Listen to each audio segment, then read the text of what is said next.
Sensory assessment. This is probably the assessment that I focus the least on. To be honest, I don't do a full sensory exam, but I do an exam that most kids can do. I'm going to teach it to you really quickly here, pretty easy.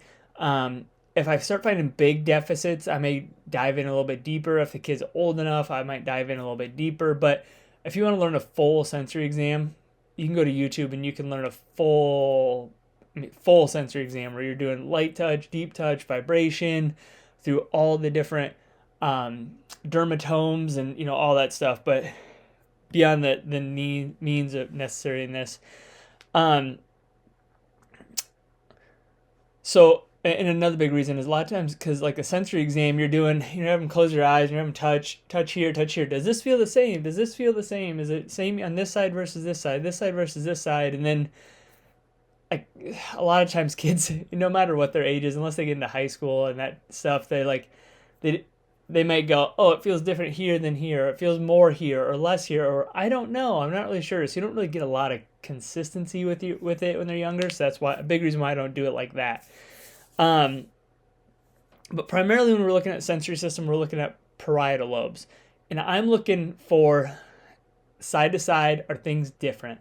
So I might take a Q-tip and do light and sharp touch, but pretty general. So I'm like, does this feel the same? It's like, let's say I take a soft side. Does this feel the same as this? Does this feel the same as this? Same on the face. Does it feel the same? I'll do sharp touch. If they go, no, it feels less on the right or more on the right, then what I do is I compare it to midline. I go, just real simple. Does this feel the same as this? So I take the skin here. So does this feel the same as this, or does this feel the same as this? Because like, for example, let's say they say that the right side, they feel it more and it's sharper than the left side. And it's the same as their midline. We go, okay, well, this side's probably normal and this side's less. Versus if the midline feels the same as the dull side, then we go, okay, well, that right side has more sensory perception or is overactive. So we're taking whatever the midline is, that's the normal. If it's lower on one side or higher, it means it's either they have a hyposensitive or a lack of sensory perception, or they have too much sensory activity on that side. When we have too much sensory activity, I start thinking about what's inflaming their sensory systems and creating a hypersensitive scenario, versus when they have a hypofunction, I go, why is that area of the brain not firing efficiently enough to register that information? So if it's too much sensory information, that's usually an inflammatory issue. If it's not enough, it's usually a brain-based issue from my expertise there. But what I do is, my favorite test is perceptual touch. So like what I'll do, I'll put both arms out in front of them, close their eyes, and I'll touch a spot. Like, so I might touch here, and they have to reach across and touch right where I touched.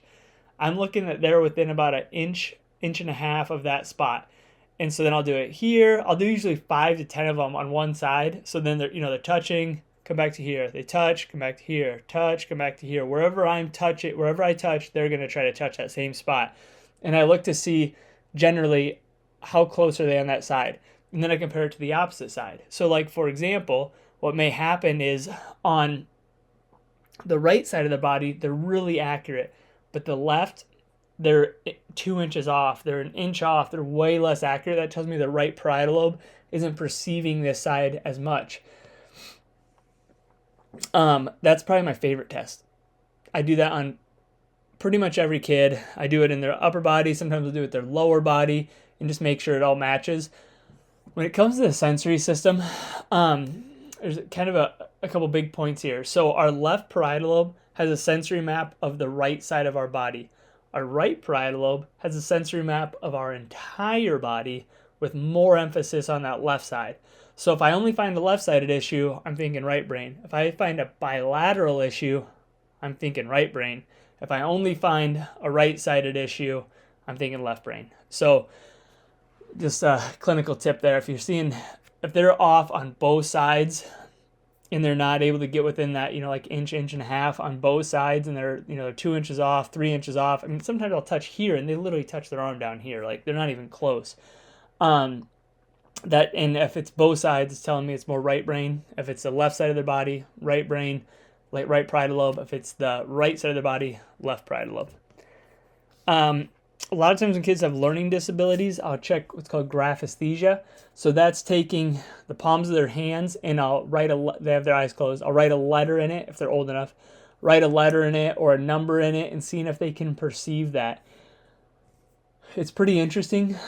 Kids that have like dyslexia or learning issues, you may write a number in their hand and they know exactly what it is. And, you know, they 2, 3, 4, no problem. Both sides, no problem. When you go write a letter, they have no clue. They can't figure it out. Or they might only go, if their left parietal lobe is involved, they may not be able to perceive it on the right side, but they can on the left side. So then I start doing, like, you know, maybe we're doing a bunch of activities like vibration and light touch and deep touch on this right side to start activating that. But then I start working into what letter is this and trying to do a big letter on their hand, which has more sensory perception. Then I might work up into their arm. And so we're trying to do basically write stuff out and then with their eyes closed, tell us what that is to start working on developing that sensory perception. Rebound test is a test for parietal lobes, knowing where they are in space. So what you do is you have them hold their arms straight out in front of you, and you have them close their eyes, and you say, okay, I'm gonna either push your hand up or I'm gonna push your hand down, and I want you to come back up to level. So the eyes are closed. Basically, you slap their hand, push their hand down or push it up pretty quickly. Their arm comes down and it comes up. We want to see that it comes right back to level. If it drops down and they come back to here, now we have an issue. Or it comes back to here and they can't tell where their arms are in relation to each other in space, that's a parietal lobe issue. Same with when we do the test where we have them do finger to nose to finger. And let's say when they bring their hand back, they like touch up here, they touch top of their nose, they miss all the time. That's a parietal lobe issue. They just don't even know where they are in space. Another test, if they can do it, is you have them stick their hand straight out in front of you and say, I'm going to tap one of your fingers, whatever finger that I tap, I want you to touch the tip of your nose with. Tap this finger, touch the tip of your nose with. And so then maybe you tap this one, tip of your nose, looking to see if they know where they are in space. So if you start finding some big deficits there, then you know it's they just don't know where they are in space. I typically don't do a full sensory exam of looking at all the dermatomes, all that, you know, all of those sensory aspects, unless they had a big TBI and they're old enough to be able to tell me, hey, yeah, I don't feel it on the right, I don't feel it left, and I can actually trust that answer, because I would hate for them not being mature enough and giving me the wrong answers to get me to start working on the wrong side of the brain. So I try to, in every case that I can, if the child's young enough, I try not to rely on their subjective. I try to rely on their objective findings. So like, I don't want them to be able to tell me the answer. Like, I want to see it on my own.